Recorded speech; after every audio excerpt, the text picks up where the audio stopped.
মা, পচা ডোবার দিকে তাকিয়ে কি এত ভাবছো শুনি? আমার রান্না তো সে কখন শেষ হয়ে গেছে। ডাকতে ডাকতে গলা একেবারে শুকিয়ে গেল, তবে ওখান থেকে নড়ছো না কেন? হ্যাঁ, না গো গিন্নি, পুকুরটার সাথে ছোটবেলার অনেক স্মৃতি জড়িয়ে আছে। বাবা বেঁচে থাকতে পুকুরে কত মাছ চাষ করেছেন। এখন দেখো পুকুরটা কেমন ময়লায় পরিপূর্ণ।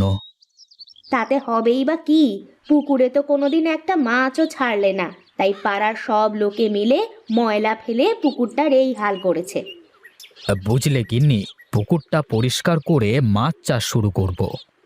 না থাক, তার কোনো দরকার নেই। খেয়ে দে বাজারে ফুচকা বিক্রি করতে যাও, ওটাই ভালো হবে। না না, আজ আর বাজারে যাব না ফুচকা বেচতে। কেন যাবে না কেন শুনি? কাল সব পাঁপড়গুলো শেষ হয়ে গেছে। বাজার থেকে ফিরতে অনেক রাত হয়ে গেছিল তো, এজন্য আনতে পারিনি।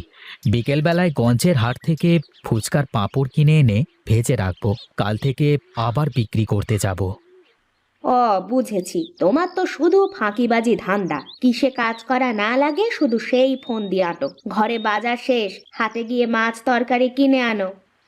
আচ্ছা আচ্ছা, ঠিক আছে, বাজারের ব্যাগটা দাও তো দেখি।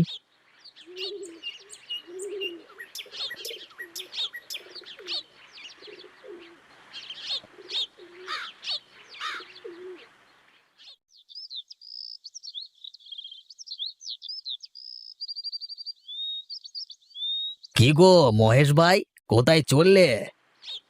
কোথায় আর যাব, যাচ্ছি একটু বাজারের দিকে।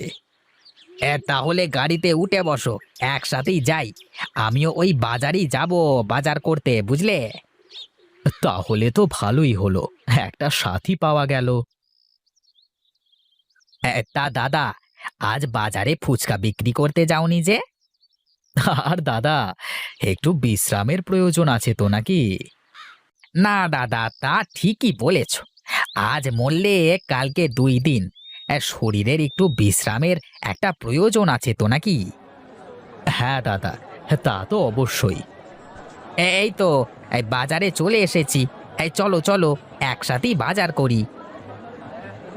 হ্যাঁ, তোরা এইখানে থাক বাবা, আমি বাজার করে আসি। হ্যাঁ, এই চলো মহেশ দাদা।